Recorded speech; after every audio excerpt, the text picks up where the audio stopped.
أشهد أن لا إله إلا الله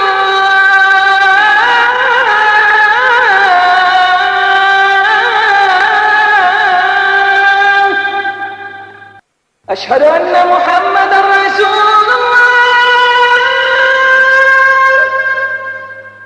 الله وبركاته. الحمد لله نحمده ونستعينه ونستغفره ونعوذ بالله من شرور أنفسنا ومن سيئات أعمالنا. من يهده الله فلا مضل له ومن يضلل فلا هادي له. أشهد أن لا إله إلا الله وحده لا شريك له وأشهد أن محمدا عبده ورسوله صلوات ربي وسلامه عليه وعلى آله وأصحابه ومن تبعهم بإحسان إلى يوم الدين.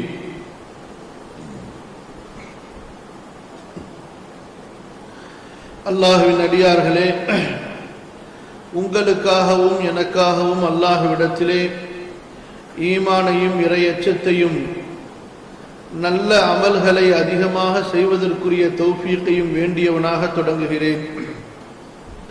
அல்லாஹ் நம் பாவங்களை மன்னித்து இம்மை மறுமையின் நற்பாக்கியங்களை பெற்ற நல்லவர்களில் சேர்த்து வைக்க வேண்டும் என்று அல்லாஹ்விடத்திலே எனக்காகவும் உங்களுக்காகவும் வேண்டிக் கொள்கிறேன். அல்லாஹ் ஏற்றருள் புரிவானாக. அன்பிற்குரியவர்களே, இன்றைய நமது தலைப்பு அமல்களில் ஆர்வம் கொள்வோம். இந்த தலைப்பு இன்றைய காலகட்டத்தின் மிக அவசியமான ஒன்று.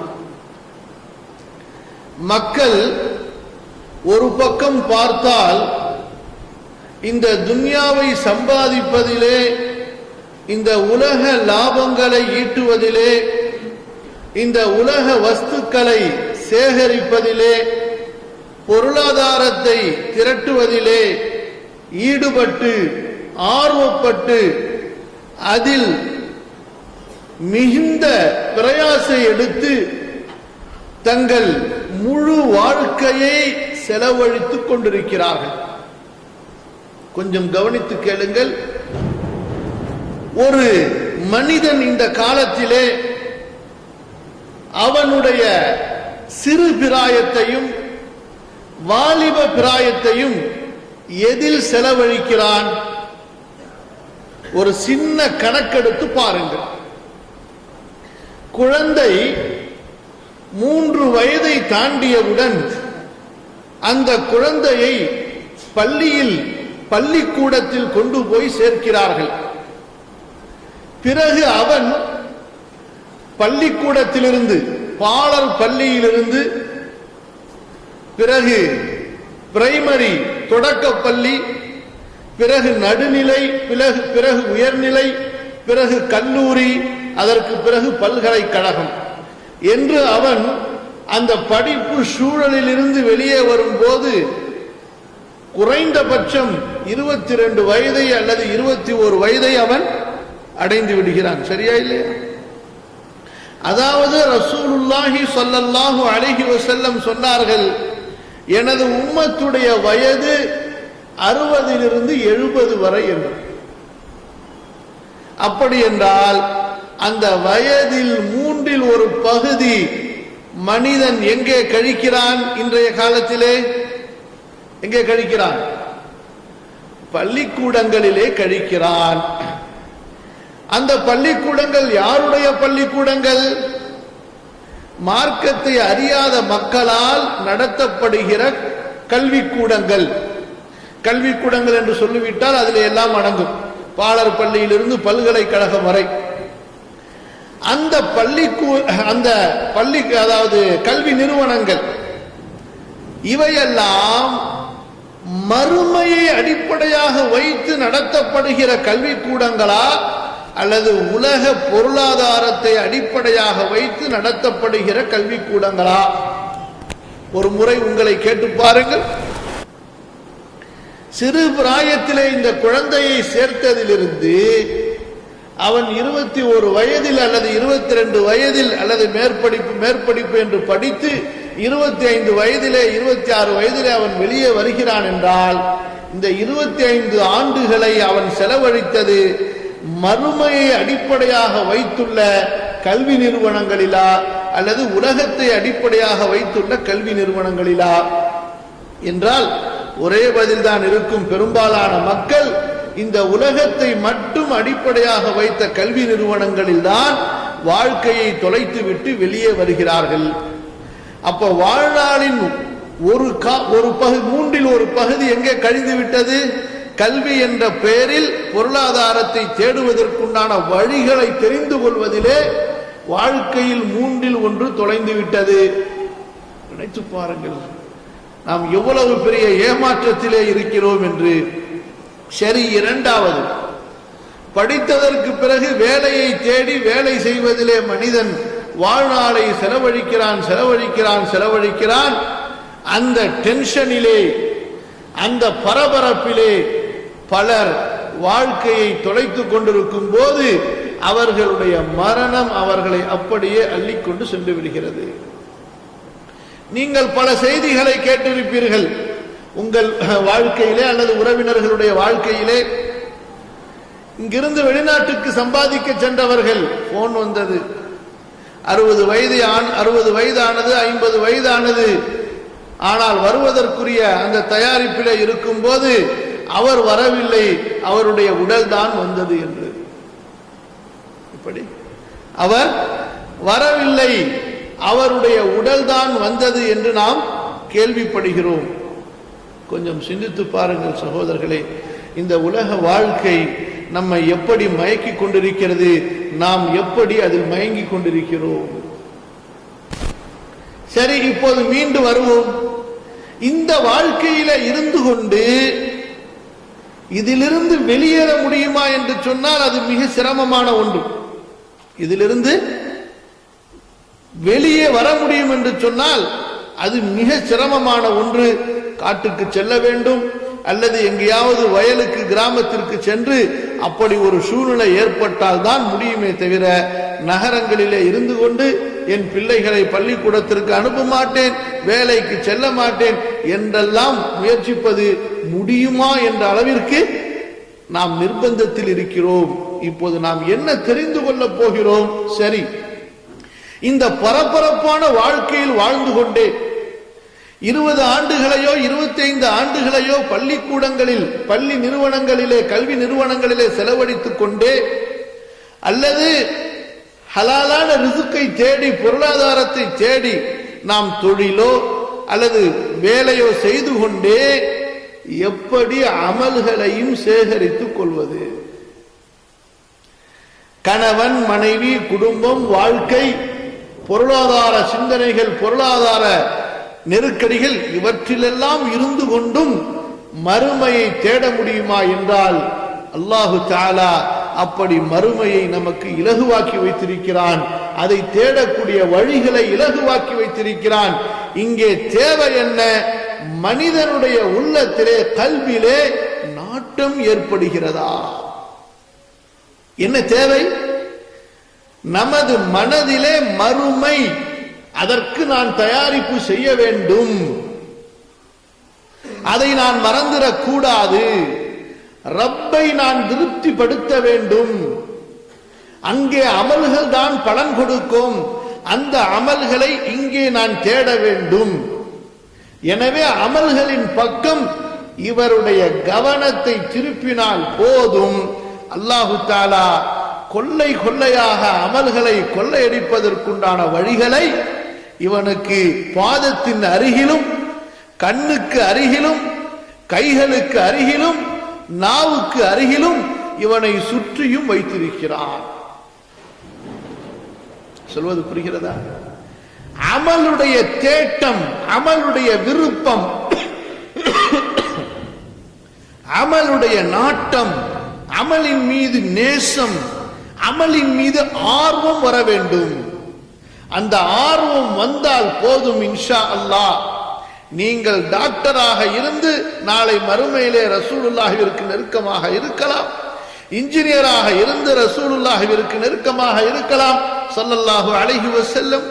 ஒரு வியாபாரியாக இருந்து அல்லது ஒரு தொழிலாளியாக இருந்து நீங்கள் ரசூலுல்லாஹ் ஸல்லல்லாஹு அலைஹி வஸல்லம் அவர்களுக்கு நெருக்கமாக இருக்கலாம், உயர்ந்த சொர்க்கத்திலே வீற்றிருக்கலாம். அல்லாஹ் நமக்கெல்லாம் அதற்குரிய தௌஃபீகை முழுமையாக வழங்குவானாக. தேவை என்ன? என்ன தேவை? கல்வியிலே நாட்டம் பிறக்க வேண்டும், தேடல் பிறக்க வேண்டும், ஆர்வத்தை கொண்டு வர வேண்டும், ஆசையை கொண்டு வர வேண்டும். பிறகு நீங்கள் பார்க்கலாம் ஆயிரக்கணக்கான லட்சக்கணக்கான வழிகளை வாய்ப்புகளை அல்லாஹ் வைத்திருப்பதை. ஆகவேதான் நமது முன்னோர்கள் சொல்வார்கள், உனது மனமிலேயே நாட்டம் இல்லை என்றால் உனக்கு எங்கிருந்து வழிகள் பிறக்கும்? எங்கே முதலிலே மாற்றம் ஏற்பட வேண்டும்? கல்வியிலே, நமது உள்ளத்திலே மாற்றம் ஏற்பட வேண்டும்.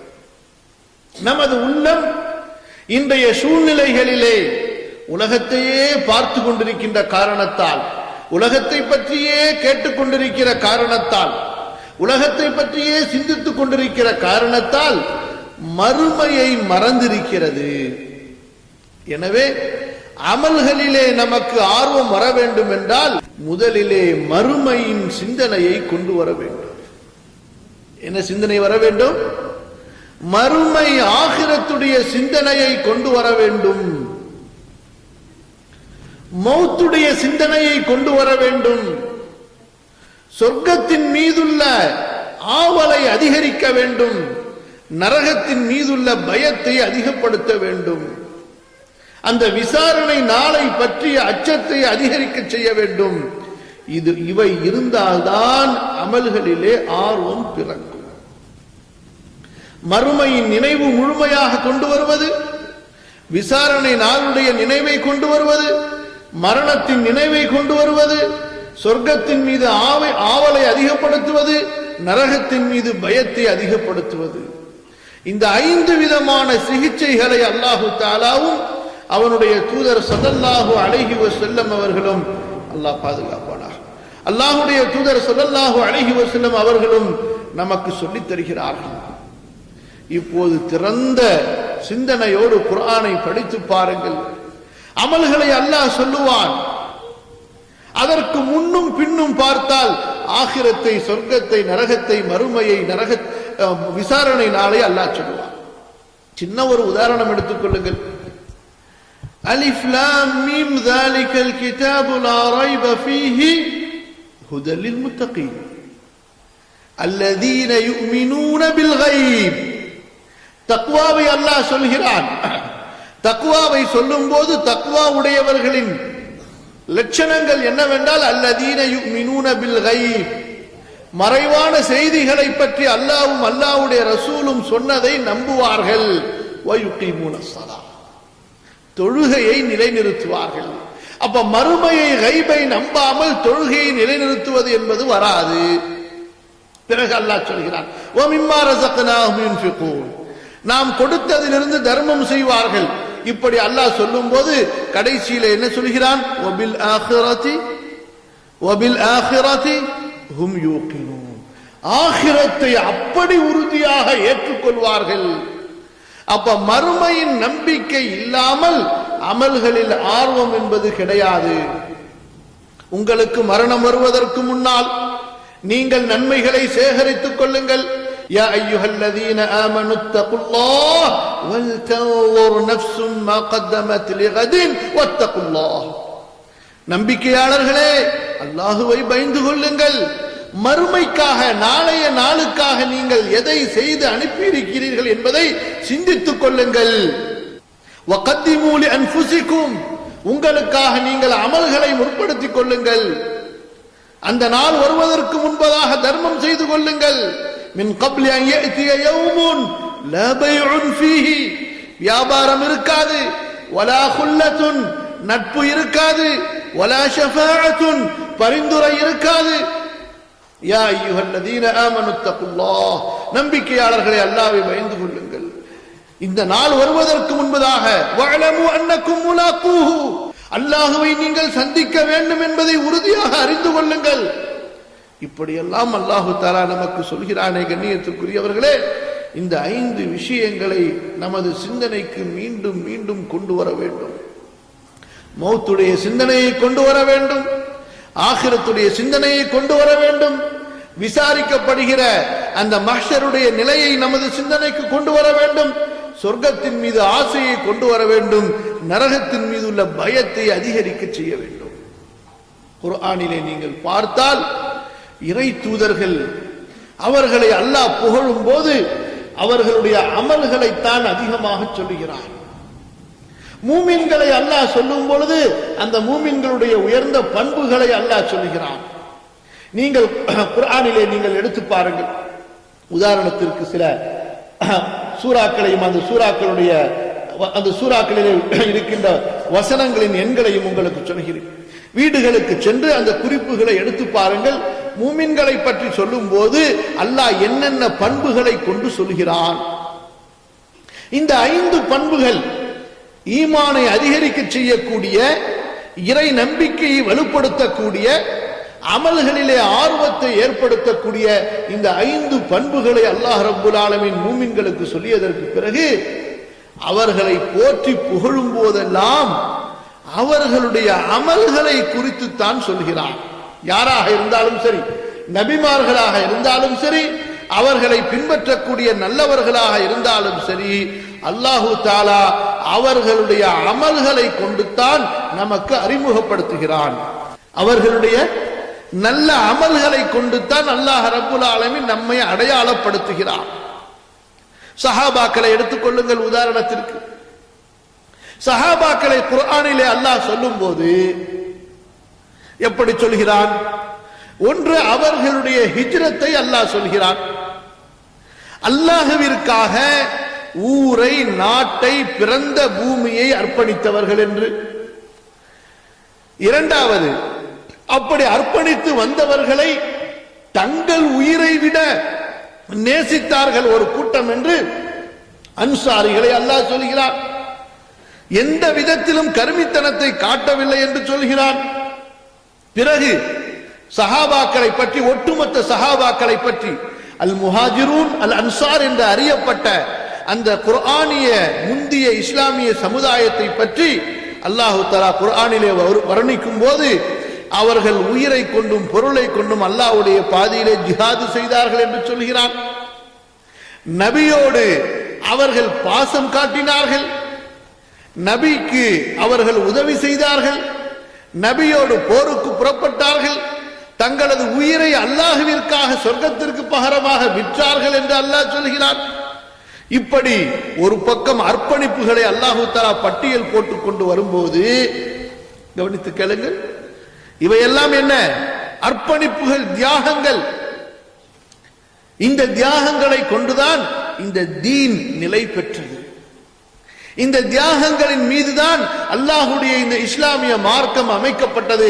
எனவேதான் அல்லாஹ்வின் தூதர் ஸல்லல்லாஹு அலைஹி வஸல்லம் பத்ர் மைதானத்திலே நின்று கொண்டு தங்களது தோழர்களை சுட்டி காண்பித்து அல்லாஹ்விடத்திலே கை தூக்கினார்கள். அல்லாஹும்ம இன் துஹ்லிக் ஹாதிஹில் அஸாபா, அல்லாஹும்ம இன் துஹ்லிக் ஹாதிஹில் அஸாபா ஃபலன் துஅபத். அல்லாஹ்வே, இந்த கூட்டத்தை நீ அழித்து விட்டால் இனி உனக்கு இபாதத்து செய்யப்படாது. யாரை சுட்டி காண்பித்து? அந்த அஸ்ஹாபுகளை சுட்டி காண்பித்து சொன்னார்கள், யா அல்லாஹ், இந்த கூட்டத்தை அழித்து விடாதே.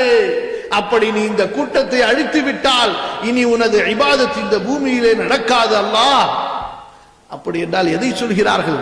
இஸ்லாம் அந்த தோழர்களின் இரத்தங்களின் மீது, அவர்களின் உயிர்களின் மீது அமைக்கப்பட்டது. அல்லாஹ் சொல்கிறான்.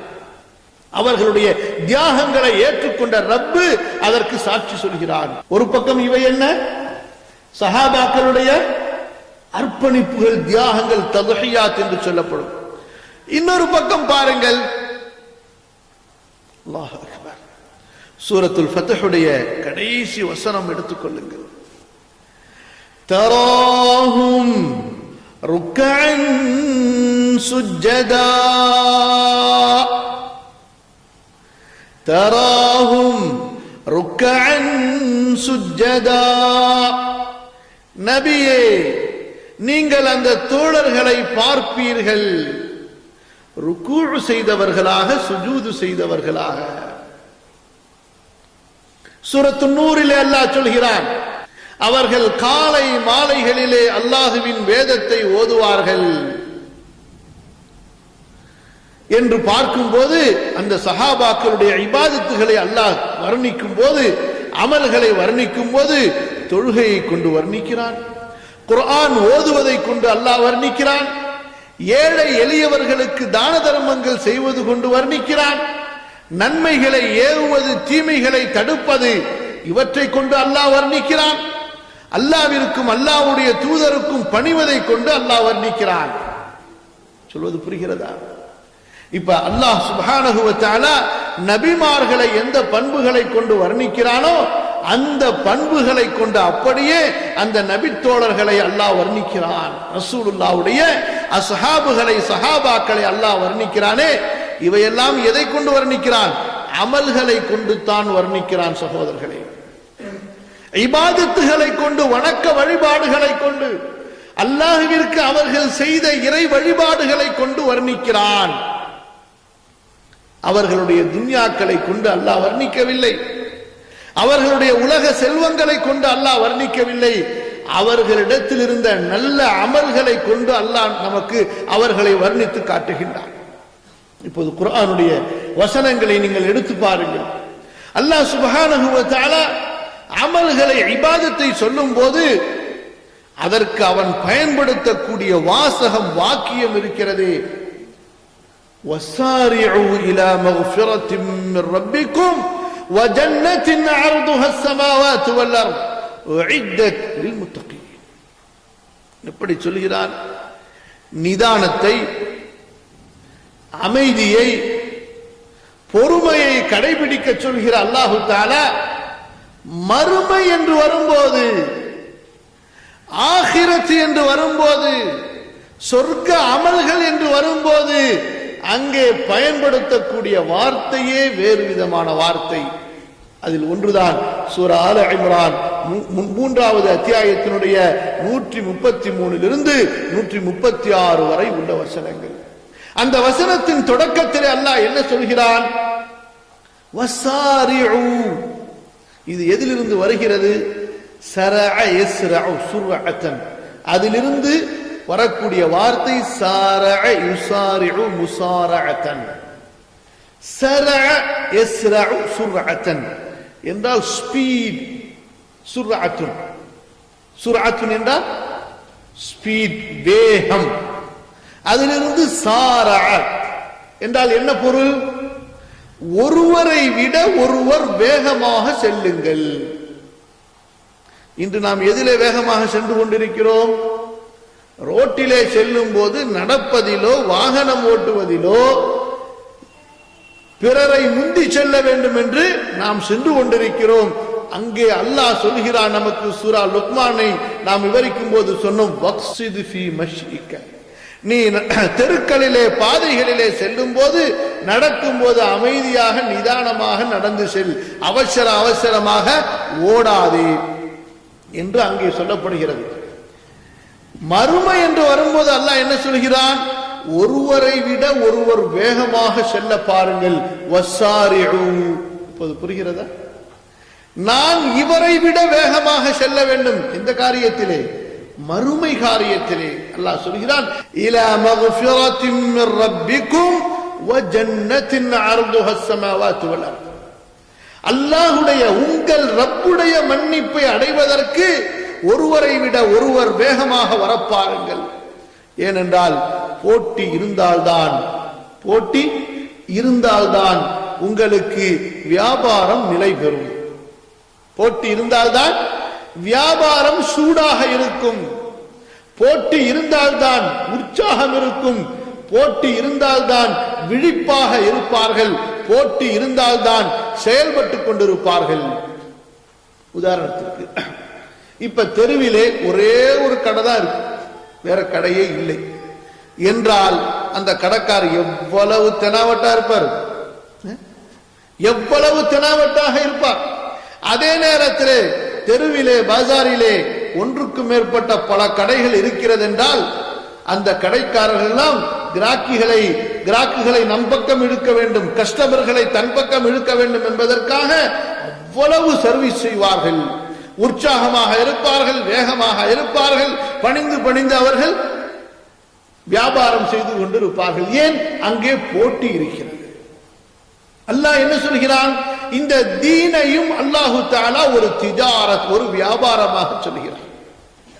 தீனை அல்லாஹ் வியாபாரமாகத்தான் சொல்லுகிறான். குர்ஆனிலே நீங்கள் எங்கு பார்த்தாலும் சரி, யா அய்யுஹல்லதீன ஆமனு, சூரா ஸஃப்பை எடுத்து படித்து பாருங்கள்.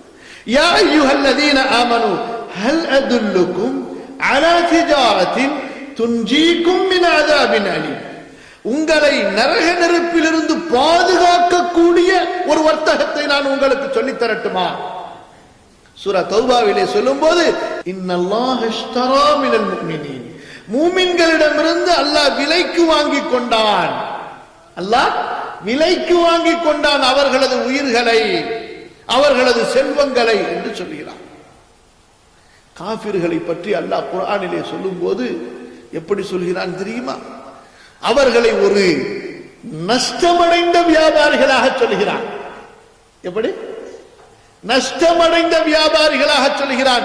உலாயிகல்லதீன இஷ்தரவு ضلالة بالهدى, அவர்கள் யார் தெரியுமா? அவர்கள்தான் நேர்வழிக்கு பதிலாக வழிகேட்டை வாங்கிக் கொண்டவர்கள். ஃபமா ரபிஹத் திஜாரத்துஹும், அவர்களுடைய வியாபாரம் லாபமற்றது, அவர்களுடைய வியாபாரம் அவர்களுக்கு லாபம் அளிக்கவில்லை. أولئك الذين اشتروا الضلالة بالهدى والعذاب بالمغفرة, அவர்கள் யார் தெரியுமா?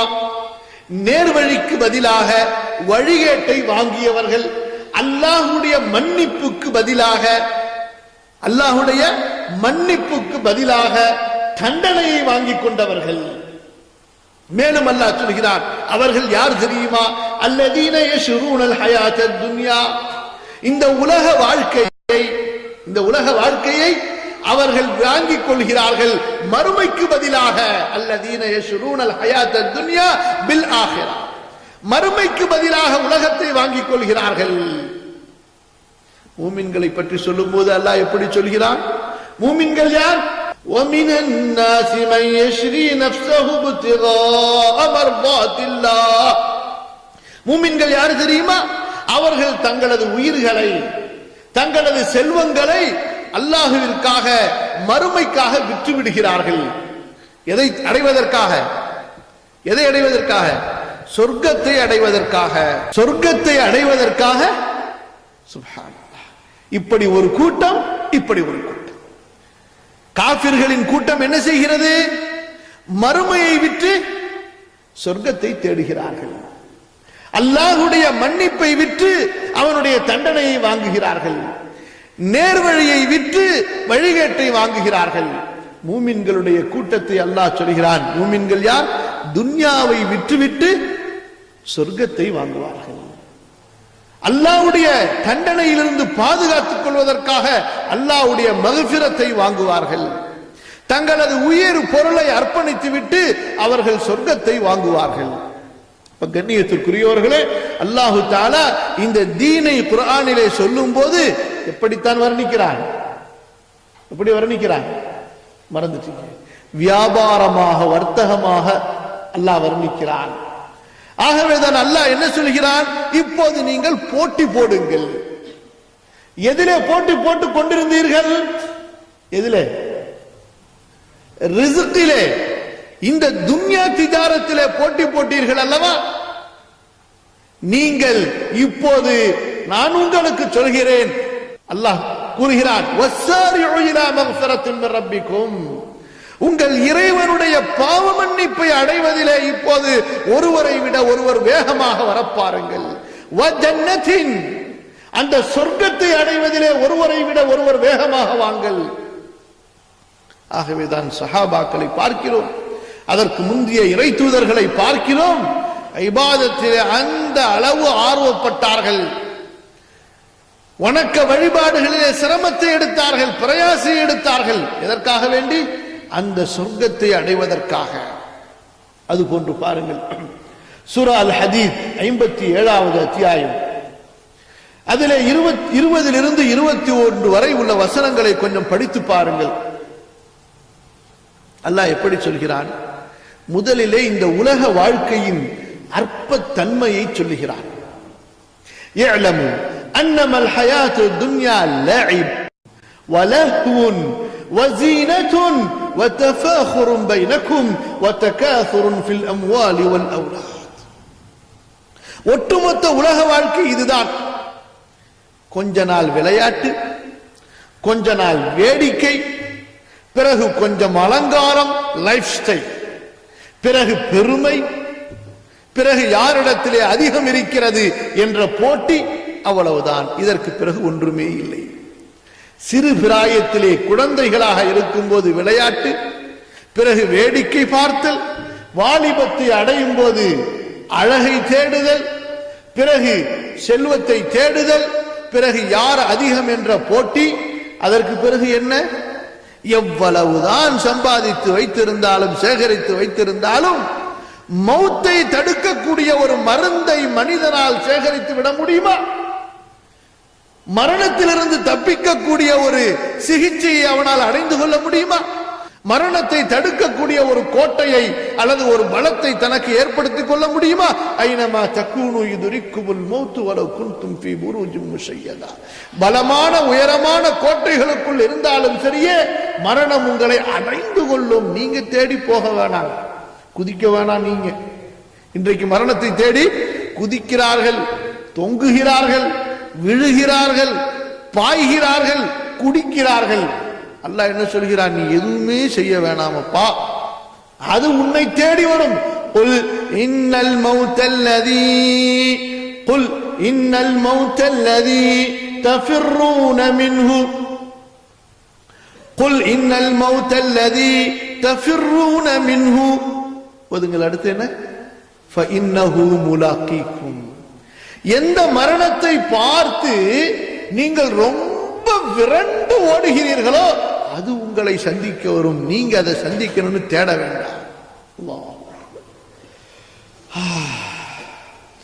நின்றாலும் மரணம் உங்களை வந்து சந்திக்கும், உட்கார்ந்தாலும் மரணம் உங்களை வந்து சந்திக்கும், நீங்கள் பயணித்தாலும் மரணம் வந்து உங்களை சந்திக்கும், நீங்கள் தூங்கினாலும் மரணம் வந்து உங்களை சந்திக்கும், நீங்கள் உடல் சுகத்தோடு இருந்தாலும் மரணம் வந்து உங்களை சந்திக்கும், நீங்கள் நோயாளியாக இருந்தாலும் மரணம் வந்து உங்களை சந்திக்கும், நீங்கள் சிறுவர்களாக இருந்தாலும் சந்திக்கும், வாலிபர்களாக இருந்தாலும் சந்திக்கும், வயோதிகர்களாக இருந்தாலும் சந்திக்கும்.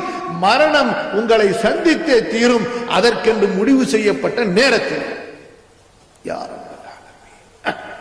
அப்ப கண்ணியத்திற்குரியவர்களே, இந்த துன்யா வாழ்க்கையை அல்லாஹ் சொல்லிவிட்டு இவ்வளவுதாங்க துன்யா என்று கூறிவிட்டு 20வது வசனத்திலே சூரத்துல் ஹதீதிலே கூறிவிட்டு அடுத்து 21வது வசனத்திலே சொல்கிறான் பாருங்கள், சாபிக். இப்ப நீங்கள் என்ன செய்ய வேண்டும்? இப்போது போட்டி எதிலே நீங்கள் கொள்வது? துன்யாவில் உள்ள மக்கள் எல்லாம் இப்படித்தான் போட்டி கொள்கிறார்கள். எதிலே? காசு, பணம், செல்வம், வியாபாரம், தொழில் துறை என்பதிலே போட்டி கொள்கிறார்கள். அல்லாஹ் அழைக்கிறான், என்னை நம்பியவர்களே, குர்ஆனை ஏற்றுக்கொண்டவர்களே, மறுமையை நம்பியவர்களே, மறுமையை ஏற்றுக்கொண்டவர்களே, எதிலே நீங்கள் கவனம் செலுத்திக் கொண்டிருக்கிறீர்கள்? நீங்கள் கவனம் செலுத்த வேண்டியது எது? சாபிகூ இலா மக்ஃபிரத்தின் மின் ரப்பிக்கும் வ ஜன்னத்தின் அர்துஹா கஅர்திஸ் ஸமாஇ வல் அர்த். சூரா ஆல இம்ரானிலே என்ன வசனம் சொல்லப்பட்டதோ 133வது வசனத்திலே அதற்கு அப்படியே நெருக்கமான வசனம். ஆனால் பயன்படுத்தப்படுகிற முதல் வார்த்தை கொஞ்சம் வித்தியாசமானது. அங்கே என்ன வார்த்தை அல்லாஹ் பயன்படுத்தினான்? கவனித்து கேட்க வேண்டும். என்ன வார்த்தையை பயன்படுத்தினான்? சாரிஉ, முசாரஅத்தன், ஒருவரை விட ஒருவர் வேகமாக செல்வது. எப்படி? ரேசி. என்ன சொல்வது? ரேசி. இங்கே என்ன சொல்கிறான்? அது போன்ற இன்னொரு வார்த்தை சாபிகு. இது எப்படி என்று சொன்னால், ஒருவரை ஒருவர் முந்த பாருங்கள். அல்லாஹ் அக்பர். மறுமையிலே அமல்களிலே அல்லாஹ் நம்மை எப்படி ஆர்வப்படுத்துகிறான், நாம் எப்படி லேசிகளாக சோம்பேறிகளாக இருக்கிறோம் பாருங்கள். ஆகவேதான் அல்லாஹ்வுடைய தூதர் ஸல்லல்லாஹு அலைஹி வஸல்லம் அல்லாஹ்விடத்திலே பாதுகாப்பு தேடினார்கள். அல்லாஹும்ம இன்னி அஊது பிக மினல் அஜ்ஸி வல் கஸலி. அல்லாஹ்வே, பலவீனப்படுவதிலிருந்து சோம்பேறியாக ஆவதிலிருந்து நான் பாதுகாப்பு தேடுகிறேன். இன்று நானோ நீங்களோ அல்லது உங்கள் குடும்பத்தாரோ நமது சமுதாயமோ ஒருவரை சோம்பேறி என்று சொல்வதை கேட்டிருப்பீர்கள் அல்லது நீங்களும் சொல்லி இருப்பீர்கள். இவன் ஒரு பலவீனமானவன், இவன் ஒரு இயலாதவன் என்று சொல்லி இருப்பீர்கள், சொல்வதை கேட்டிருப்பீர்கள். இந்த இரண்டு வார்த்தைகளையும் நாம் எதிலே பயன்படுத்துகிறோம்? எதிலே பயன்படுத்துகிறோம்? இந்த உலகத்தை படிக்காதவர், இந்த உலகத்தை சேர்க்காமல் இருக்கிறார்களே, அவர்களை பார்த்துத்தான், உழைக்காதவர்களை பார்த்து, தொழில் செய்யாதவர்களை பார்த்து, வியாபாரம் செய்யாதவர்களை பார்த்து நாம் சோம்பேறிகள் என்று சொல்லியது உண்டு. சமுதாயம் சொல்கிறது சோம்பேறிகள், வேலைக்கு போக மாட்டான். எங்கேயாவது தொழாதவர்களை பார்த்து சோம்பேறிகள் என்று சொல்லி இருக்கிறோமா? நோன்பு வைக்காதவர்களை பார்த்து, குர்ஆன் ஓதாதவர்களை பார்த்து, அல்லாஹ்வுடைய வணக்க வழிபாட்டிலே ஈடுபடாதவர்களை பார்த்து, அதான் சொல்லப்பட்டவுடன் மஸ்ஜிதுக்கு வராதவர்களை பார்த்து, முதல் சஃப்புக்காக போட்டி போடாதவர்களை பார்த்து, ரமதானின் மாதத்திலே வணக்க வழிபாடுகளை கொண்டு அந்த ரமதானை அலங்கரிக்காதவர்களை பார்த்து சோம்பேறிகள் என்று சமுதாயம் சொல்கிறதா? கேட்கிறது புரியுதுங்களா, புரியலையா? படிக்காத பிள்ளையை பார்த்து தாய் சோம்பேறி என்று சொல்லி இருப்பாள். ஆனால் தொழாமல் தூங்குகிற பிள்ளையை பார்த்து சோம்பேறி என்று சொன்னதில்லை. மார்க்கம் என்ன சொல்லுகிறது? இபாதத்து செய்யாதவர்களை சோம்பேறிகள் என்று சொல்கிறது. அமல்களிலே ஆர்வம் இல்லாதவர்களை மார்க்கம் பலவீனமானவர்கள், இயலாதவர்கள், கையால் ஆவாதவர்கள் என்று சொல்கிறது. வேலைக்கு ஆகாதவன் என்று சொல்வார்கள் அல்லவா? யாரு வேலைக்கு ஆகாதவன் என்று யாரை பார்த்து சொல்கிறது மார்க்கம்? அல்லாஹ்வுடைய இபாதத்திலே ஆர்வம் இல்லாதவர்களை பார்த்து சொல்கிறது. இந்த துஆவை நீங்கள் கேட்டிருப்பீர்களோ அல்லது படித்திருப்பீர்களோ? பெரும்பாலும் ரசூலுல்லாஹி ஸல்லல்லாஹு அலைஹி வஸல்லம் அவர்கள் கேட்ட துஆக்களிலே, பிரார்த்தனைகளிலே ஒரு முக்கியமான பிரார்த்தனை, அல்லாஹும்ம இன்னி அஊது பிக மினல் அஜ்ஸி வல் கஸல். அல்லாஹ்வே, பலவீனனாக நான் ஆகுவதிலிருந்து, சோம்பேறியாக நான் ஆவதிலிருந்து பாதுகாப்பு தேடுகிறேன். ரசூலுல்லாஹி ஸல்லல்லாஹு அலைஹி வஸல்லம் எந்த சோம்பேறித்தனத்திலிருந்து, எந்த பலவீனத்திலிருந்து பாதுகாப்பு தேடினார்கள்? இன்று நாம் எதை சோம்பேறித்தனம் என்று சொல்லுகிறோமோ, இன்று நாம் எதை பலவீனம் என்று சொல்கிறோமோ, அந்த பலவீனத்தில் இருந்தா எந்த பலவீனம்? அமல்களிலே ஆர்வம் இல்லாமல் ஏற்படுவது, தொழுகையிலே மனம் லயிக்காமல் இருப்பது, சுஜூதிலே மனம் லயிக்கவில்லை, ருக்கூஇலே மனம் லயிக்கவில்லை, குர்ஆன் ஓதும் போது மனம் லயிக்கவில்லை, அல்லாஹ்வை நினைவு கூறும் போது மனம் லயிக்கவில்லை, தான தர்மங்கள் சதகாத்துகள் செய்யும் போது மனம் லயிக்கவில்லை, ஏழை எளியவர்களுக்கு உதவி செய்யும் போது, நன்மையான பாதையிலே செல்லும் போது மனம் ஈடுபடவில்லை. அதில் சோம்பேறித்தனம். தொழுகையில் சோம்பேறித்தனம், நோன்பிலே சோம்பேறித்தனம், ஹஜ்ஜிலே சோம்பேறித்தனம், வணக்க வழிபாட்டுகளிலே சோம்பேறித்தனம். இதைத்தான் ரசூலுல்லாஹி ஸல்லல்லாஹு அலைஹி வஸல்லம் அல்லாஹ்விடத்திலே கூறி பாதுகாப்பு தேடுகிறார்கள். யா அல்லாஹ், இந்த சோம்பேறித்தனத்திலிருந்து என்னை பாதுகாத்துக்கொள். அல்லாஹும்ம இன்னி அஊது பிக மினல் அஜ்ஸி வல் கஸல் வல் ஜுப்னி வல் புഖல். கேட்கிறார்கள் ரசூலுல்லாஹி ஸல்லல்லாஹு அலைஹி வஸல்லம், கோழைத்தனத்திலிருந்து பாதுகாப்பு கேட்கிறேன் அல்லாஹ்வே. என்ன கோழைத்தனம்? அல்லாஹ்வின் பாதையிலே, உனது பாதையிலே, ஜிஹாதிலே எதிரிகளை சந்திக்கும் போது ஏற்படக்கூடிய கோழைத்தனத்திலிருந்து. நம்ம எதை வீரம் என்று நினைத்துக் கொண்டிருக்கிறோம்? ரோட்ல ரவுடித்தனம் பண்றதை, வீராப்பு செய்வதை, அதாவது நெஞ்சை நிமிர்த்து கொண்டு மக்களுக்கு மத்தியிலே செல்வதை, இதை இன்று வீரம் என்று நினைத்துக் கொண்டிருக்கிறார்கள். வீரம் என்பது எது? மக்களுக்கு முன்னால் பணிவாக அடக்கமாக இருந்து எதிரிகளை சந்திக்கும் போது புறமுதுகு காட்டாமல் நெஞ்சை நிமிர்த்து கொண்டு அல்லாஹ்வின் எதிரிகளை சந்திக்கிறானே, இதை ரசூலுல்லாஹி ஸல்லல்லாஹு அலைஹி வஸல்லம் வீரம் என்று சொன்னார்கள். அப்போது கோழைத்தனம் ஏற்படுவதிலிருந்து பாதுகாப்பு தேடினார்கள். வல் புகுல், கஞ்சத்தனத்திலிருந்து பாதுகாப்பு தேடினார்கள். எங்கேயாவது நம்ம மனசால அப்படி துஆ கேட்கிறோமா, யா அல்லாஹ் என்னை கஞ்சனாக ஆக்கிவிடாதே, என்னை ஒரு தர்மகர்த்தாவாக, என்னை ஒரு கொடை வள்ளலாக, என்னை ஒரு இரக்கமுள்ளவனாக உனது பாதையிலே அள்ளி அள்ளி அள்ளி அள்ளி ஏழை எளியவர்களுக்கு, தேவை உள்ளவர்களுக்கு தர்மம் செய்யக்கூடியவனாக என்னை ஆக்கி என்று அல்லாஹ்விடத்தில் அழுது பிரார்த்தித்திருக்கிறோமா?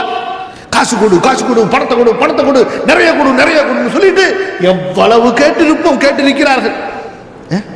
கேட்கிறாங்களா இல்லையா? என்னங்க கேட்டீங்க? பரக்கத்தான வாழ்க்கையை கேட்டேன்.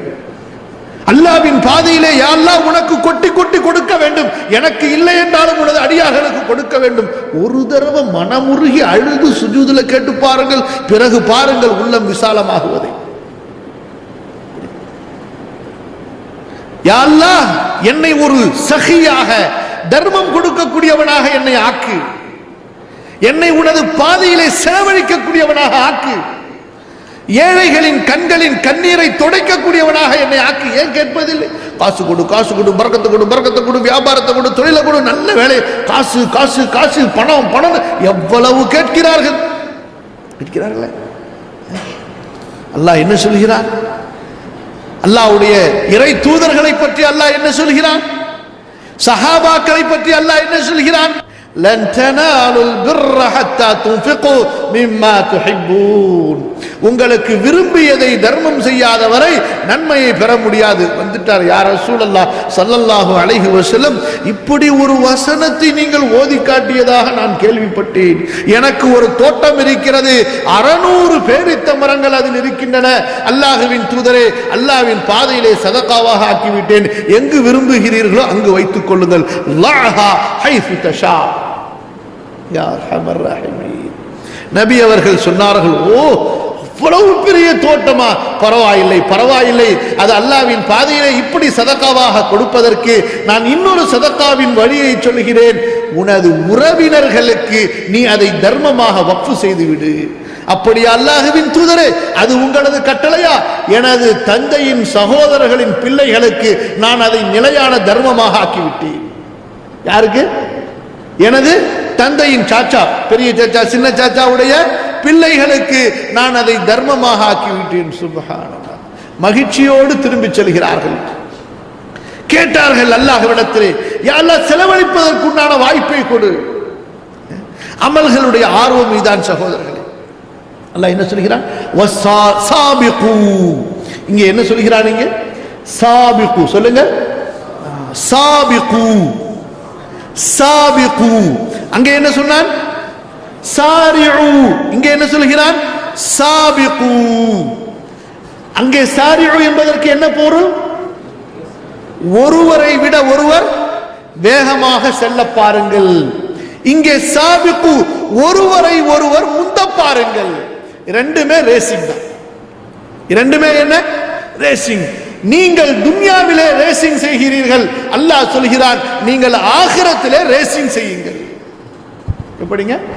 இப்போது நமது ரேசிங் எதிரே இருக்க வேண்டும், ஆகிரத்திலே ரேசிங் செய்ய வேண்டும். அப்படித்தான் அபூபக்கருக்கும் உமருக்கும் ரலியல்லாஹு அன்ஹுமா ஜமீஅன் ரேசிங் ஏற்பட்டது. யாருக்கும் யாருக்கும்? அபூபக்கருக்கும் உமருக்கும் ரேசிங் ஏற்பட்டது. உமர் பதுங்கி பதுங்கி பார்த்து கொண்டிருக்கிறார், எப்படியாவது அபூபக்கரை முந்தி விடுவோமா என்று. அல்லாஹ் அவர்களை பொருந்திக் கொள்வானாக. தபூக் போரிலே வருகிறார் உமர், ஏராளமான செல்வங்களை அள்ளிக்கொண்டு. பார்த்தால் அபூபக்கருடைய செல்வம் கொஞ்சம் அப்படித்தான் இருந்தது, உமருடைய செல்வம் அளவிலே பார்த்தால் அவ்வளவு இருந்தது. அப்போது அபூபக்கரை பார்த்து உமர் அவர்கள் பெருமைப்பட்டுக் கொண்டிருக்கும் போது, அதை மன மகிழ்ச்சி பட்டுக் கொண்டிருக்கும் பொழுது ரசூலுல்லாஹ் ஸல்லல்லாஹு அலைஹி வஸல்லம் உமரை பார்த்து கேட்டார்கள், மாதா அப்கைத லிஅஹ்லிக யா உமர். உமரே, உமது குடும்பத்துக்கு நீ எதை மீதம் வைத்துவிட்டு வந்தாய்? சொன்னார்கள், நிஸ்ஃப மாலி யா ரசூலல்லாஹ் ஸல்லல்லாஹு அலைஹி வஸல்லம், செல்வத்தின் சமபாதியை கொண்டு வந்து விட்டு சமபாதியை குடும்பத்துக்கு வைத்து விட்டு வந்து விட்டேன். இங்க 2% ஜகாத்து கொடுக்கறதை இன்னும் இடிச்சுக்கிட்டு இருக்கு. எப்படிங்க? எவ்வளவு? 2.5% ஜகாத்து கொடுப்பதிலேயே அவ்வளவு கர்மித்தனத்திலே சமுதாயம் இருக்கிறது. சில்லறை காசுகளை தூவிவிட்டு சில ஆடைகளை மக்களுக்கு அள்ளி கொடுத்து விட்டு தர்மகத்தா என்று பெயர் போடுறதுல மட்டும் கவனமா இருப்பாங்க. கொடை வள்ளல். இங்கே என்ன நடக்கிறது? என்ன நடக்கிறது? செல்வத்தின் சமபாதியை அல்லாஹ்வின் பாதையிலே கொண்டு வந்து விட்டார்கள், பாதியை வீட்டுக்கு கொண்டு வந்து விட்டார்கள். அடுத்த கேள்வி யாரை பார்த்து கேட்கிறார்கள்? ரசூலுல்லாஹி ஸல்லல்லாஹு அலைஹி வஸல்லம், மாதா அப்கைத யா அபா பக்கரின் லி அஹ்லிக், அபூபக்கரே நீங்கள் உங்களது குடும்பத்துக்கு எதை வைத்து விட்டு வந்தீர்கள்? அப்கைதுல்லாஹ வ ரசூலஹு, அல்லாஹ்வையும் அல்லாஹ்வுடைய தூதரையும் வைத்துவிட்டு அத்தனை செல்வத்தையும் கொண்டு வந்து விட்டேன். அடுத்த நேரத்திற்கு குழந்தைகளுக்கு, பிள்ளைகளுக்கு, மனைவிகளுக்கு, தாய் தந்தைக்கு சாப்பிடுவதற்கு எதுவும் இல்லை. இதான் அபூபக்கருடைய நிலை. எப்படிப்பட்ட ரேசிங், எப்படிப்பட்ட ரேசிங் அந்த தோழர்களுடைய ரேசிங், யோசித்து பாருங்கள். ஒரு உதாரணமா, ஒரு நேரத்திலே அன்னை ஆயிஷா ரலியல்லாஹு அன்ஹா அவர்கள் திடுக்குறுகிறார்கள். என்ன நடந்து விட்டது மதீனாவிலே? ஏதாவது காஃபிர்களுடைய படை உள்ளே நுழைந்து விட்டதா என்று பதட்டப்பட்டு பணியாளை கேட்கிறார்கள், காதிமை கேட்கிறார்கள், என்ன பிரச்சனை? ஒரே ஆரவாரமாக இருக்கிறது. ஒண்ணுமில்லை அன்னை அவர்களே, அப்துர் ரஹ்மானுடைய வியாபார கூட்டம் வந்து கொண்டிருக்கிறார்கள். எங்கே? மஸ்ஜித் நபவியை நோக்கி என்று.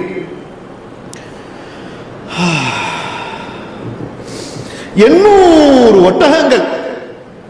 எத்தனை ஒட்டகங்கள்? ஒரு ஒட்டகத்துக்கு குறைந்தபட்சம் இன்றைக்கு சவுதி அரேபியாவினுடைய ரேட்டுப்படி 10,000 திர்ஹம் போடுங்க. எவ்வளவு? நல்ல ஒட்டகம், நல்ல பொதி சுமந்து நீண்ட தூரம் நடக்கக்கூடிய ஒரு நல்ல ஒட்டகம் 10,000 திர்ஹம் அப்படின்னு போட்டீங்கன்னு சொன்னா ஒரு ஒட்டகம் 800 ஒட்டகத்துக்கு எவ்வளவு? கொஞ்சம் நல்ல ஸ்பீடா கணக்கு போடுறவங்க யாராவது இருந்தா சொல்லுங்க. 8 லட்சம் திர்ஹம். அப்படியா? அப்ப ஆஜர் முன்னாடி வாங்க, கணக்கு சொல்றோங்க. 8 லட்சம் திர்ஹத்தை அப்படியே 15ல பெருக்கி கொஞ்சம் ஸ்பீடா சொல்லுங்க பார்க்கலாம். 8 15 4 15 60, 8 15 90. அப்ப எவ்வளவு ஆச்சு? 90 லட்சமா? சுப்ஹானல்லாஹ். 90 லட்சமா? எத்தனை? 95. சரி, எப்படியோ சரி வச்சுங்க. 1 கோடி. சுப்ஹானல்லாஹ். 1 கோடி ரூபாய். எதனுடைய மதிப்பு? எதனுடைய மதிப்பு? ஒட்டகங்களின் மதிப்பு மட்டும். பிறகு அதன் மீது இருந்த வியாபார பொருட்களுடைய மதிப்பு அது தனி.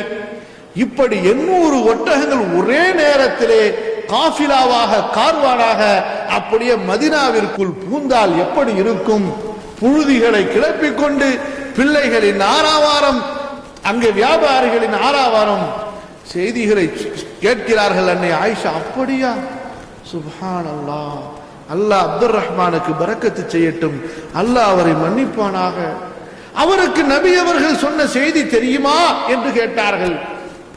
இவ்வளவு சீக்கிரத்திலே செய்தி எங்கே சென்று விடுகிறது? யாருக்கு சென்று விடுகிறது? அப்துர் ரஹ்மான் இப்னு அவுஃப்க்கு சென்று விடுகிறது. ஓடோடி வருகிறார்கள். இந்த அப்துர் ரஹ்மான் இப்னு அவுஃபுடைய வரலாறை தனியாக நாம் படிக்க வேண்டும். அவ்வளவு சம்பாதித்து ஜிஹாதுக்கு சென்று அவற்றையெல்லாம் தனக்கா மாட மாளிகைகளை கட்டினார்கள்.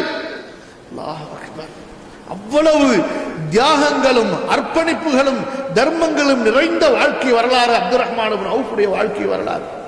அன்னை இடத்திலே ஓடி வந்து, எங்கள் அன்னையே, நீங்கள் ஒன்று சொன்னதை நான் கேள்விப்பட்டேன். நான் உங்களது வாயிலிருந்து அதை கேட்க விரும்புகிறேன். என் விஷயத்திலே அல்லாஹ்வின் தூதர் ஸல்லல்லாஹு அலைஹி வஸல்லம் என்ன சொன்னார்கள் என்று. அப்துர் ரஹ்மானுக்கு அழுகி வருகிறது, ஆயிஷாவுக்கு அழுகி வருகிறது ரலியல்லாஹு அன்ஹுமா. அப்துர் ரஹ்மானே, முஹாஜிர்களுடைய ஏழைகள் எல்லாம் சொர்க்கம் சென்றதற்கு பிறகு 500 ஆண்டுகள் கழித்து களைப்படைந்து வேர்வையோடு நீங்கள் சொர்க்கத்திற்கு செல்வீர்கள் அல்லாஹ் உங்களுக்கு கொடுத்த செல்வத்தின் காரணமாக என்று நான் ரசூலுல்லாஹ்விடத்திலே கேட்டிருக்கிறேன் என்று ஹதீஸை சொல்கிறார். இப்படி ஏழை முஹாஜிர்கள் எல்லாம் சொர்க்கம் சென்றதற்கு பிறகு 500 ஆண்டுகள் கழித்து களைப்புற்றவராக நின்று கணக்கு கொடுத்த களைப்பிலே தரையிலே தவழ்ந்தவர்களாக நீங்கள் சொர்க்கத்திற்கு செல்வதை நான் கேட்டேன். அல்லாஹ் அக்பர். அப்துல் ரஹ்மான் இப்னு அவுஃப் சொல்லுகின்றார்கள், அன்னையே நீங்கள் சாட்சியாக இருங்கள், இந்த 800 ஒட்டகங்களையும் அவை சுமந்திருக்கக்கூடிய அத்தனை செல்வங்களையும் ஏழைகளுக்காக நான் தர்மம் செய்து விட்டேன். இவற்றில் ஒன்றும் எனக்கு இனி சொந்தமில்லை. இதுதான் ரேசிங். எது ரேசிங்? எது வசாபிகு என்று அல்லாஹ் சொன்னானே, அமல்களிலே ஒருவரை முந்த பாருங்கள். இலா மக்ஃபிரத்தின் மின் ரப்பிக்கும், உங்கள் ரப்புடைய அந்த மன்னிப்பை அடைவதற்கு, சொர்க்கத்தை அடைவதற்கு நீங்கள் முந்த பாருங்கள். அப்படித்தான் சகோதரர்களே சஹாபாக்கள். ஏழைகள் வருகிறார்கள், யா ரசூலல்லாஹ் ஸல்லல்லாஹு அலைஹி வஸல்லம், நாங்கள் என்ன செய்வது அல்லாஹ்வின் தூதரே? செல்வந்தர்களை போன்று எங்களால் ஜிஹாதுக்கு செல்ல முடியவில்லை, அல்லது சதகாத்துகள் கொடுக்க முடியவில்லை, அரவணைப்பதற்கு ஆதரிப்பதற்கு எங்களிடத்திலே செல்வம் இல்லை. எப்படி போட்டி பாருங்கள். ரசூலிடத்தில் வந்து என்ன கேட்கிறார்கள்? யார் ரசூலுல்லாஹ், எங்களுக்கு ஒரு ஷார்ட்கட் கற்றுக் கொடுங்கள். எப்படி? எங்களுக்கு விசேஷமாக சொல்லிக் கொடுங்கள். அந்த செல்வந்தர்கள் இப்படியெல்லாம் நன்மைகளை அள்ளிக் கொள்கிறார்கள். எதிலே? ஜிஹாதுக்கு செல்வதை கொண்டு, செலவழிப்பதை கொண்டு, ஏழை எளியவர்களுக்கு செலவழிப்பதை கொண்டு எங்களை முந்திக் கொண்டே இருக்கிறார்கள். நாங்கள் பிந்திக் கொண்டே இருக்கிறோம். நாங்கள் இப்போது என்ன செய்ய வேண்டும்? அவர்களை நாங்கள் முந்த வேண்டும். எல்லா அமலும் அவங்கள மாதிரி நாங்க செய்யறோம், எங்களை மாதிரி அவங்க செஞ்சுறாங்க. தொழுகையை பார்த்தா தொழுகைக்கு வந்துடுறாங்க, நோம்பு பார்த்தா நோம்புக்கு வந்துடுறாங்க. ஆனா ஜகாத் அவங்க கொடுக்குறாங்க, எங்களால ஜகாத்து கொடுக்க முடியவில்லை. சதகாத்துகள் கொடுக்கிறார்கள். அடுத்து அல் இன்ஃபாகு ஃபீ சபீலில்லாஹ். இப்ப நாங்க என்ன செய்யறது? அல்லாஹ்வின் தூதரே, இந்த அமல்கள் எல்லாம் எங்களுக்கு விடுபடுகிறது. இதுதாங்க கண்ணியத்திற்குரியவர்களே அந்த மூத்த தலைமுறைக்கும் நமக்கும் இடையில் உள்ள வித்தியாசம். நாம் என்ன செய்து கொண்டே இருக்கிறோம்? பேசுவதிலே கழித்துக் கொண்டிருக்கிறோம். அறிவு எவ்வளவு அதிகம் என்பதிலே போட்டி போட்டுக் கொண்டிருக்கிறோம். உனக்கு அதிகமா தெரியுமா, அவருக்கு அதிகமா தெரியுமா, உனக்கு தெரிஞ்சிருக்கிறது சரியா, அவருக்கு தெரிஞ்சிருக்கிறது சரியா, ரெண்டு பேரும் போட்டி போட்டு பாருங்க. நாங்க தெரிஞ்சுக்கிறோம் யாருக்கு அதிகமா தெரியும், யார் சொல்றது சரின்னு சொல்லிட்டு. இது யாருடைய வேலையாக இருக்கிறது?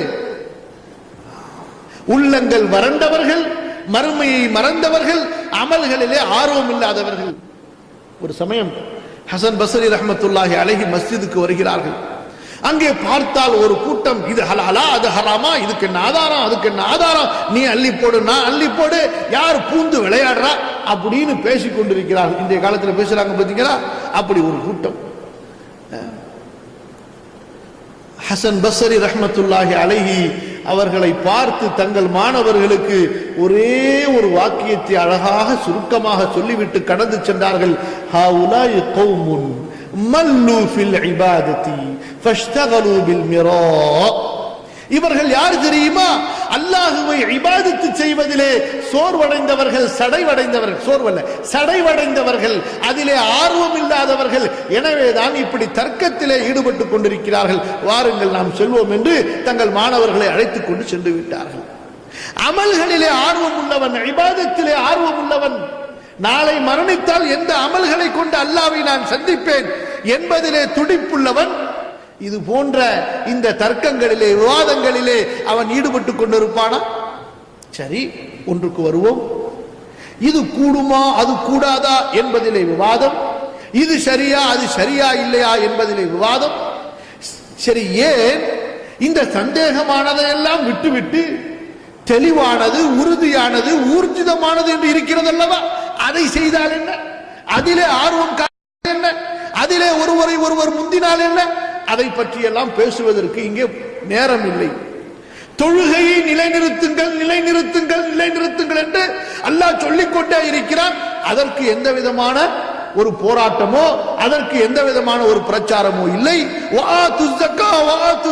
ஜகாத்தை கொடுங்கள் கொடுங்கள் கொடுங்கள் என்று அல்லாஹ் சொல்கிறார். அதற்கு விழிப்புணர்வு பிரச்சாரம் இல்லை. வலில்லாஹி அலன்னாஸி ஹஜ்ஜுல் பைத், அல்லாஹ்விற்காக மக்கள் மீது கடமை அல்லாஹ்வுடைய வீட்டை ஹஜ் செய்ய வேண்டும் என்று அதற்கு விழிப்புணர்வு பிரச்சாரம் இல்லை. ஏழை எளியவர்களுக்கு தர்மம் கொடுங்கள்.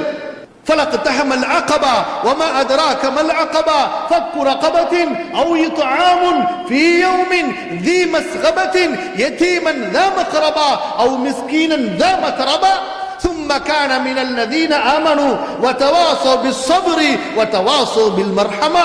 சூரத்துல் பலதை எடுத்து படித்து பாருங்கள். அல்லாஹ்வின் பாதையிலே ஏழை எளியவர்களுக்கு உறவுகளுக்கு கொடுப்பதிலே வறுமை உள்ளவர்களுக்கு கொடுப்பதை பற்றி அல்லாஹ் என்ன சொல்கிறான்? அதற்கு விழிப்புணர்வு பிரச்சாரம் இல்லை. இன்று எப்படி நடந்து கொண்டிருக்கிறது சமுதாயம்? ஹசன் பஸ்ரி சொன்னார்கள், அல்லாஹ் அவர்களை புரிந்து கொள்வானாக, அல்லாஹ் அவர்களை மன்னிப்பானாக, கருணை காட்டுவானாக. இவர்கள் அமலிலே சடைவடைந்தவர்கள், அமலிலே ஆர்வம் இல்லாதவர்கள், எனவேதான் தர்க்கத்திலே ஈடுபட்டுக் கொண்டிருக்கிறார்கள். கண்ணியத்திற்குரியவர்களே, அல்லாஹ் சொல்கிறான், வஸாபிகு, நீங்கள் என்ன செய்யுங்கள்? முந்தி செல்லுங்கள். வஸாபிகு இலா மக்ஃபிரத்தின் மின் ரப்பிக்கும் வ ஜன்னத்தின் அர்துஹா ஸமாவாத்து வல் அர்த், நீங்கள் சொர்க்கத்தின் பக்கம். எதன் பக்கம்? நீங்கள் சொர்க்கத்தின் பக்கம், அல்லாஹ்வுடைய மன்னிப்பின் பக்கம் நீங்கள் விரைந்து செல்லுங்கள், ஓடோடி வாருங்கள் என்று அல்லாஹ் சொல்கிறான். சுப்ஹான், முந்தி வாருங்கள், ஒருவரை ஒருவர் முந்தி வாருங்கள். அதுபோன்று நீங்கள் சூரத்துல் ஃபுர்கான் அதனுடைய கடைசி பகுதி 63வது வசனத்திலிருந்து கடைசி வரை படித்து பாருங்கள். சூரத்துல் மூமினுடைய ஆரம்ப வசனங்களை படியுங்கள். சூரத்துல் மஆரிஜை படியுங்கள். சூரத்துல் அஹ்ஸாப் 33வது அத்தியாயத்தினுடைய அந்த 33லிருந்து அப்படியே கடைசி வரை 36, 37 வரை படித்து பாருங்கள். இந்த குர்ஆனுடைய இத்தனை வசனங்களும் சரி, இது போன்ற ஏராளமான வசனங்களும் சரி, அல்லாஹு தஆலா நமக்கு அவற்றிலே என்ன அறிவுரை சொல்கிறான்? அமல்களை கவனி, அமல்களை கவனி, என்ன செய்து வைத்திருக்கிறாய்? எந்த அளவு அல்லாஹ் ரப்புல் ஆலமீனும் அவனுடைய தூதர் ஸல்லல்லாஹு அலைஹி வஸல்லம் அவர்களும் அமல்களிலே நமக்கு ஆர்வம் ஊட்டுகிறார்கள் என்றால் கொஞ்சம் கவனித்து கேளுங்கள் சகோதரர்களே. நீங்கள் வாழ்நாளிலே வாழும்போது மட்டும் அமல் செய்துவிட்டு, எப்படி அல்லாஹும் அல்லாஹ்வுடைய தூதர் ஸல்லல்லாஹு அலைஹி வஸல்லம் அவர்களும் அமல்களிலே நமக்கு எப்படி ஆர்வம் ஆசையூட்டுகிறார்கள்? தொழுகைக்கு ஆசையூட்டுகிறார்கள். அதிலே நேரத்தோடு தொழுங்கள், முன்சஃபிலே தொழுங்கள், ஜகாத்தை கொடுங்கள், அதோடு சேர்த்து உபரியான தான தர்மங்களை கொடுங்கள், ஃபர்லான தொழுகைகளோடு சுன்னத்தான தொழுகைகளை தொழுங்கள், நஃபிலான தொழுகைகளை தொழுங்கள், குர்ஆனை தொழுகையிலே ஓதுங்கள், தொழுகைக்கு வெளியிலே ஓதுங்கள். சொல்றது புரியுதா? கவனிச்சு கேளுங்க. கடைசி விஷயம் இதான், ரொம்ப முக்கியமான விஷயம், கவனமா கேளுங்க. திரும்ப சொல்கிறேன், அமல்களிலே அல்லாஹ்வும் அல்லாஹ்வுடைய ரசூல் ஸல்லல்லாஹு அலைஹி வஸல்லம் அவர்களும் நமக்கு எப்படி ஆர்வம் ஊட்டுகிறார்கள்? தொழுகையை நிலைநிறுத்துங்கள், ஃபர்லான தொழுகைகளை பேணுங்கள், அதை தொடர்ந்து பாதுகாத்து நியமமாக தொழுது வாருங்கள், நேரத்திலே தொழுங்கள், தொழுகையினுடைய சுன்னத்துகளை பேணுங்கள், தொழுகையின் முன்பின் சுன்னத்துகளை தொழுங்கள், நஃபிலான தொழுகைகளை தொழுங்கள், இரவு நேரத்திலே தொழுங்கள், அதை உள்ளச்சத்தோடு தொழுங்கள், தொழுகைக்கு உள்ளே குர்ஆனை ஓதுங்கள், தொழுகைக்கு உள்ளே குர்ஆனை ஓதுங்கள், தொழுகைக்கு வெளியிலும் குர்ஆனை ஓதுங்கள். தொழுகையில் அல்லாஹ்வை திக்ர் செய்யுங்கள். எவ்வளவு திக்ர் செய்வீர்கள்? எவ்வளவு நீங்கள் தொழுகையிலே நிலையிலே நின்று குர்ஆனை ஓதுகிறீர்களோ அதே அளவு ருக்குவிலே அல்லாஹ்வை திக்ர் செய்யுங்கள். சுப்ஹான ரப்பில் அஸீம் என்ன? அல்லாஹ்வை திக்ர் செய்வது. ரப்பனா லக்கல் ஹம்து ஹம்தன் கஸீரன் தய்யிபன் முபாரக்கன் ஃபீ, ரப்பனா லக்கல் ஹம்து மில்அஸ் ஸமாவாதி வ மில்அல் அர்தி வ மில்அ மா ஷி'த மின் ஷைஇன் பஅத். என்ன இது? அல்லாஹ்வை திக்ர் செய்வது. சுஜூதிலே சென்று அல்லாஹ்வை திக்ர் செய்யுங்கள். சுஜூதுக்கு இடையிலே உட்காரும் போது அல்லாஹ்வை திக்ர் செய்யுங்கள். தொழுகையிலே திக்ர் செய்யுங்கள். தொழுது முடித்ததற்கு பிறகு திக்ர் செய்யுங்கள். காலையிலே திக்ர் செய்யுங்கள், மாலையிலே திக்ர் செய்யுங்கள், இரவிலே திக்ர் செய்யுங்கள், நடந்து செல்லும் போது திக்ர் செய்யுங்கள். யா அய்யுஹல் ஆமனு ذிக்ருல்லாஹ ذிக்ரன் கஸீரா, அதிகம் அதிகம் திக்ர் செய்து கொண்டே இருங்கள், புகழ்ந்து கொண்டே இருங்கள். சமய சந்தர்ப்பங்களிலே ஓதக்கூடிய திக்ர்களை கொண்டு அல்லாஹ்வை நினைவு கூர்ந்து கொண்டே இருங்கள். பாருங்க. ஜகாத், கடமையான ஜகாத்தை கொடுங்கள், அது போக உபரியான தர்மங்களை கொடுத்து கொண்டே இருங்கள். இப்படி பாருங்கள், உறவுகளை சேர்த்து வாழுங்கள், அல்லாஹ்வின் பாதையிலே நீங்கள் போராடுங்கள், ஏழை எளியவர்களுக்கு கொடுங்கள்.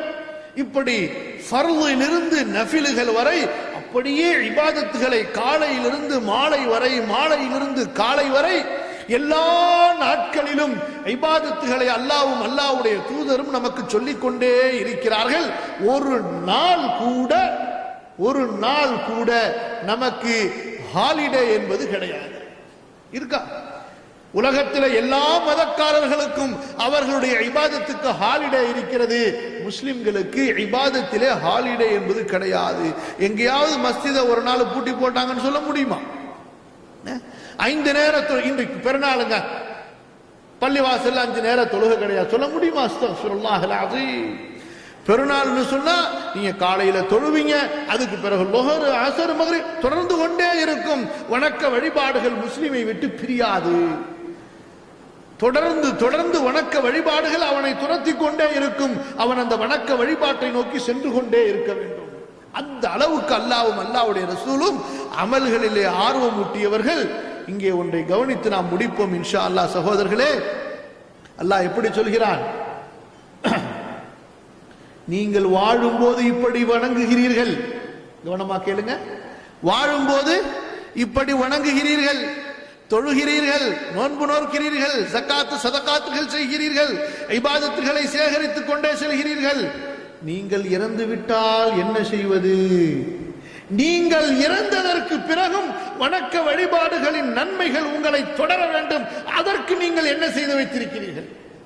அல்லாஹு அக்பர். எப்படி சொல்கிறது பாருங்கள் நமது மார்க்கம், நமது தீன், அல்லாஹ்வுடைய குர்ஆன், நபியினுடைய சுன்னா நமக்கு என்ன சொல்கிறது? நீ வாழ்ற வரைக்கும் இபாதத்தை பற்றி சிந்தித்து விட்டு அதற்கு பிறகு எனக்கு என்னன்னு போயிடாத. நீ வாழ்நாளிலே சேர்த்துக் கொள்வதை போன்று நீ இறந்ததற்கு பிறகு மறுமை நாள் வரை இபாதத்து உனக்காக தொடர வேண்டும்.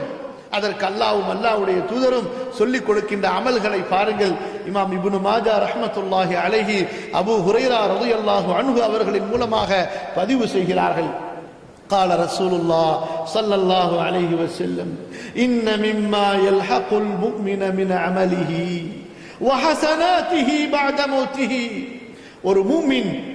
ஒரு மூமின் இறந்து விட்டாலும் அவனுடைய அமல்களில் இருந்து, அவனுடைய நல்லறங்களில் இருந்து அவனை போய் சேரக்கூடியது என்னென்ன தெரியுமா? இவற்றையெல்லாம் நீங்கள் மறந்துவிடக் கூடாது. என்ன சொல்கிறார்கள் ரசூலுல்லாஹி ஸல்லல்லாஹு அலைஹி வஸல்லம்? எண்ணிக்கொண்டே வாருங்கள். இல்மன் அல்லமஹு, கல்வி, அதை அவர் பிறருக்கு போதித்து விட்டு சென்றிருக்கிறார். உங்களுக்கு தெரிந்த அல்லாஹ்வின் வேதத்தினுடைய சுன்னாவின் கல்வியினுடைய சுன்னாவுடைய கல்வியை பிறருக்கு போதியுங்கள். அது நீங்கள் இறந்ததற்கு பிறகு உங்களுக்கு சேரக்கூடிய நன்மை. வனஷரஹு, அந்த கல்வியை மக்களுக்கு மத்தியிலே பரப்பினார். கல்வி உள்ள புத்தகங்களை அதை தேடக்கூடிய மக்களுக்கு அன்பளிப்பு செய்தீர்கள். 2 வலதன் சாலிஹன் தரக்கஹு, தனக்கு பின்னால் சாலிஹான நல்லொழுக்கம் உள்ள நல்ல குழந்தையை விட்டுவிட்டு செல்கிறான். சந்ததிகளை தேடுங்கள், அவர்களுக்கு கல்விகளையும் ஒழுக்கத்தையும் இறையற்றத்தையும் போதித்து விட்டு செல்லுங்கள். அவர்கள் வாழும் வரை உங்களுக்கு அமல்கள் வந்து சேரும். அடுத்து அவர்களுடைய பிள்ளைகளுக்கு சொல்லிவிட்டு சென்றால் அடுத்து என்ன கிடைக்கும்? இப்ப சொல்லுங்க பார்க்கலாம். புரியல? சொர்க்கம் கிடைக்கும். மாஷா அல்லாஹ். நீங்க உங்க பிள்ளைகளுக்கு சொல்லி கொடுத்தீங்க, உங்க பிள்ளைகள் செய்யறாங்க, இறந்துட்டீங்க, உங்க பிள்ளைகளுடைய அமல் உங்களுக்கு போய் சேர்ந்து கொண்டிருக்கிறது. உங்க பிள்ளைகள் அவர்களுடைய பிள்ளைகளுக்கு சொல்லித் தருகிறார்கள் என்று இருக்கும்போது அந்த பேரன்கள் செய்கிறாங்க பார்த்தீங்களா, அதுவும் உங்களுக்கு வந்து சேரும். எப்படி? புரியல? புரியுதுங்களா? அடுத்து அந்த பேரன்கள் அவங்க பிள்ளைக்கு சொல்லி கொடுக்குறாங்க பாருங்க, அதுவும் வந்து உங்களுக்கு சேரும். அப்படி நீங்கள் உங்களது பிள்ளைகளுக்கு சொல்லிக் கொடுத்து சென்றால் கியாமத்து நாள் வரை அந்த பிள்ளைகள் அந்த தந்தை கற்பித்த நல்லொழுக்கத்தை, இறையச்சத்தை, ஈமானை, அமலை தங்களது பிள்ளைகளுக்கு சொல்லிக் கொடுத்து கொண்டே செல்லும் பொழுது மறுமை நாள் வரை வரக்கூடிய நமது சந்ததிகளுடைய அமல்கள் எல்லாம் யாருக்கு வந்து சேரும் என்று சொல்கிறார்கள் ரசூலுல்லாஹ் ஸல்லல்லாஹு அலைஹி வஸல்லம். அதை முதலிலே கற்பித்த மனிதருக்கும் வந்து சேரும். சுப்ஹானல்லாஹ். அடுத்து நான்காவது வ முஸ்ஹஃபன் வர்ரஸஹு, அல்லாஹ்வின் குர்ஆன் வேதத்தை, முஸ்ஹஃப், இந்த குர்ஆனை நீங்கள் மக்களுக்கு விட்டு சென்றால், ஒரு குர்ஆனை வாங்கி ஒரு மஸ்ஜிதில் அன்பளிப்பு செய்தீர்கள் அல்லது ஒருவருக்கு அன்பளிப்பு செய்தீர்கள், மஸ்ஜிதுகளிலே, மதரசாக்களிலே, மக்தபுகளிலே ஓதக்கூடிய பிள்ளைகளுக்கு நீங்கள் அதை அன்பளிப்பு செய்தால், அல்லது வக்ஃபாக மஸ்ஜிதுகளிலே நீங்கள் விட்டு சென்றால், அவு மஸ்ஜிதன் பனாஹு, அல்லது ஒரு மஸ்ஜிதை கட்டி வைத்து விட்டு சென்றால், அவு பைத்தன் லிப்னிஸ் ஸபீலி பனாஹு, அல்லது வழிப்போக்கர்கள், ஏழைகள், பயணிகள் வந்து தங்குவதற்காக ஒரு இல்லத்தை கட்டிவிட்டு சென்றால், அவு நஹரன் அஜராஹு, அல்லது ஒரு நதியை மக்களுக்காக தோண்டிவிட்டு, ஒரு நதியை மக்களுக்காக ஓடச் செய்து விட்டு சென்றால் அதிலே கிணறுகளும் அடங்கும். அவு சதகதன் அக்ரஜஹா மின் மாலிஹி ஃபீ ஸஹத்திஹி வ ஹயாத்திஹி, தனது வாழ்நாளிலே தான் ஹயாத்தாக ஆரோக்கியமாக இருக்கும் போதே செல்வத்தின் ஒரு பகுதியை எடுத்து ஒதுக்கி இதிலிருந்து வரக்கூடிய லாபங்கள் எல்லாம் அல்லாஹ்வின் பாதைகளிலே ஏழைகளுக்கு மார்க்கத்தை பரப்புவதற்கு, தீனுக்கு இது செலவழிக்கப்படும் என்று தனது செல்வத்திலே ஒரு தொகையை சதகாவாக ஒதுக்கிவிட்டானே, அது தனது வருமானத்திலிருந்து இருக்கட்டும், அல்லது இப்ப உதாரணத்திற்கு உங்களுக்கு வாடகை வரக்கூடிய கட்டடங்கள் இருக்கின்றன. 10,000க்கு உதாரணத்துக்கு ஒரு வாடகை வருது, வசியத்தை எழுதி வைக்கிறீர்கள். இந்த 10,000 ரூபாய் வாடகையிலிருந்து, அல்லது அமௌண்ட்டை குறிப்பிடல, பெர்சன்டேஜ் குறிப்பிடுறீங்க, இதிலிருந்து 20% நான் இறந்து விட்டாலும் சரி ஒரு மஸ்ஜிதுக்கு கொடுத்து விடுங்கள், ஒரு இமாமுடைய சம்பளத்திற்கு கொடுத்து விடுங்கள், அல்லது ஒரு முஅத்தினுடைய சம்பளத்திற்கு கொடுத்து விடுங்கள், அல்லது ஒரு மார்க்க அழைப்பாளருக்கு கொடுத்து விடுங்கள், அல்லது கல்வி பயிலக்கூடிய ஏழை மாணவர்களின் கல்விக்காக ஒதுக்கி வைத்து விடுங்கள். அல்லாஹ் அக்பர். என்ன சொல்கிறார்கள் ரசூலுல்லாஹி ஸல்லல்லாஹு அலைஹி வஸல்லம்?